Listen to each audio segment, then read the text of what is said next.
দেখুন আমরা যেটি মনে করছি সেটি হচ্ছে বাংলাদেশ জাতীয়তাবাদী ছাত্রদল একটি বড় বৃহৎ ছাত্র সংগঠন। আমাদের কিছু নেতাকর্মীরা বিভিন্ন 5ই আগস্ট পরবর্তী সময়ে কিছু ভুল ভ্রান্তি করছে, এটি আমরা অস্বীকার করছি না। কিন্তু আমরা দেখেছি যে আমাদের নেতাকর্মীরা যেই পরিমাণ ভুল ত্রুটি করছে তার বিপরীতে দুই একটি গণমাধ্যম সেটিকে অনেক বেশি বড় আকারে দেখানোর চেষ্টা করছে, এবং বিশেষ করে কিছু কিছু ছাত্র সংগঠন, আমরা একদম নাম ধরে বলছি, ছাত্র শিবিরের বিভিন্ন গোপন পেজ থেকে বাংলাদেশ জাতীয়তাবাদী ছাত্র দলের নামে প্রোপাগান্ডা তৈরি করছে। কিন্তু আমরা এটাই বলছি না যে আমাদের নেতাকর্মীরা ভুল করছে না, কিন্তু তার বিপরীতে বাংলাদেশ জাতীয়তাবাদী ছাত্র দল নেতাকর্মীদের ভুলের বিপরীতে আমরা আসলে শক্ত অবস্থান গ্রহণ করছি। সেটি কিন্তু গণমাধ্যমে প্রকাশিত হচ্ছে না যে আমরা কী ধরনের শাস্তিমূলক ব্যবস্থা গ্রহণ করছি। এবং ইতিমধ্যে নেতাকর্মীদের ভুল ত্রুটির পরিমাণ একদম শূন্যর কোঠায় নেমে এসেছে।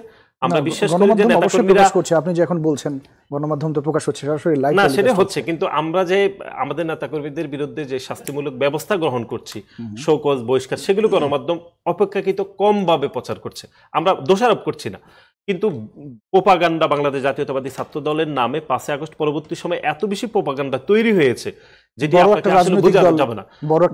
সুতরাং আমরা মনে করছি যে ভুল ত্রুটি যেরকম হচ্ছে তার বিপরীতে শক্ত অবস্থান গ্রহণ করছে। আমাদের দল শক্ত অবস্থান গ্রহণ করছে। আমাদের দলের ভারপ্রাপ্ত চেয়ারম্যান এবং উনি আমাদের ছাত্র দলের সাংগঠনিক অভিভাবক জনাব তারেক রহমান খুব শক্ত অবস্থানে রয়েছে শৃঙ্খলার বিষয়ে, জিরো টলারেন্স পলিসির মধ্যে রয়েছে। অনেক অনেক ধন্যবাদ।